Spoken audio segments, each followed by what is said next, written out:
You know the old line, you only have one chance to make a good first impression. And then there's another line. It takes a lifetime to build a good reputation, but only one bad decision to blow it. It's true of individuals and of organizations as well. For companies, a blown reputation can increase costs and blow the bottom line. A company here in our region is helping organizations avoid such calamity by tracking corporate reputation and helping them to manage the risk. It's called Steel City Re. Nir Kozovsky is CEO and director. And welcome. Good to have you here. It's a pleasure, Bill. Got to start off by asking about the name of the company, Steel City Re. R-E, what does that mean exactly? Well, Re stands for reinsurance, and our basic business is to reinsure reputational risk. Okay, you've been at it for how long? The business has been running since 2007 in terms of building the basic math and actuarial work. We actually launched our first product just this year. And why is that? It seems like a long roll-up time to really get going.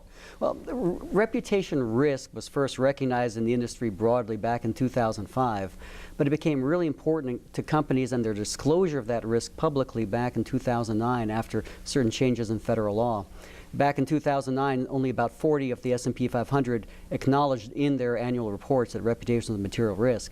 This year, that number jumped to 355 of those companies. That is 71% of the S&P 500. So with market demand now being large and aggressive, it's time to roll out our product. And what exactly is your product?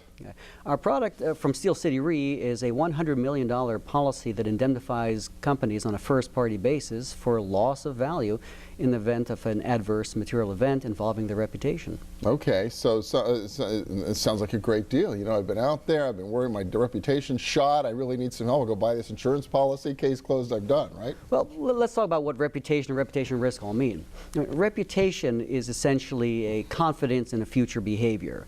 So different stakeholders with a company will have a different sense of what a reputation means to them. Customers expect a certain type of benefit or experience from a product. Employees a certain benefit from working for a firm. Creditors expect to be paid back after they lend a firm money and so on. So there are a lot of different perspectives on that. When that reputation is blown, customers may stop buying product, they may not agree to a price point, they may boycott altogether. Employees may leave, a lot of friction. Creditors may stop lending. Equity investors will downgrade the stock and drop the price. Vendors and suppliers may stop providing the best elements to a company. Government regulators can come down. So between the benefits of a superior reputation and the cost of a lost reputation are elements of reputational management. Steel City Re's business is helping companies foster better controls, and then when they are in a state of control, should an adverse event arise, indemnify them for the losses. So there are processes and methods companies can use to build and maintain and assure they maintain their good reputation? Absolutely. In our world today, the principal drivers of reputational value involve company processes for ethics, innovation, safety, sustainability, quality, and security. And there are business processes for all 6 of these major areas.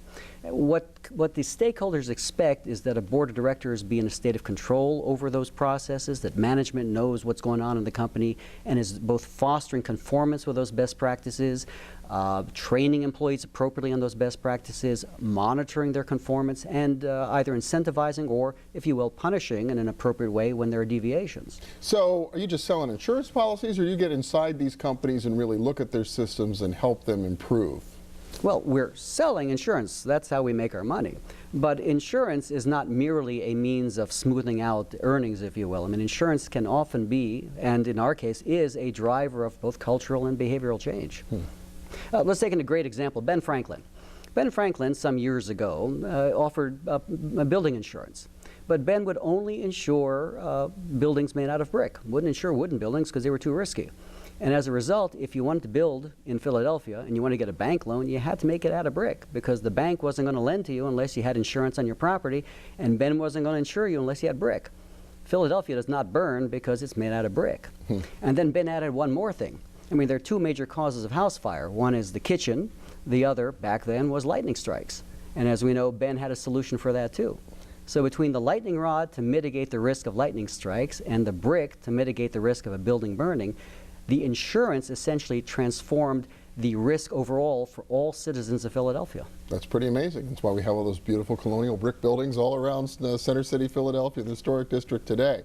So how's it been going since you rolled out the product? Are you finding a lot of interest in this these days? Well, the interest is frankly overwhelming. The industry has been looking for a solution that worked. And a number of different products have been developed over the years to try and address that product, but have all been very complicated financially. What is enabling our product to work uniquely and effectively and gain market traction is that we've developed, in addition to the insurance instrument, a means of measuring reputational value. And without going into great detail and boring both of us and nodding off on camera, the notion is that reputation is an expectation of behavior and risk is a threat to that desired outcome. Those two positions trigger financial behaviors, as I mentioned. Employees will work for less, customers will pay more. Those are measurable financial behaviors.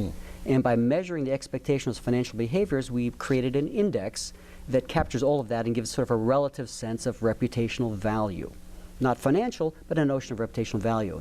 So we index it. And just to point out, an index is nothing more than a simple way of taking a lot of data and compressing it to a single number.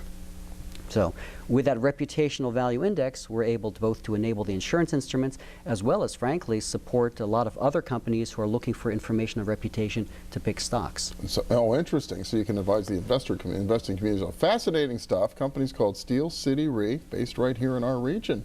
Fascinating. Appreciate you coming by and sharing us a little bit about it. Thank you so much for having me, Bill. And we'll be back in a minute with a little dollars and cents with signs of our region's improving reputation. Stay with us.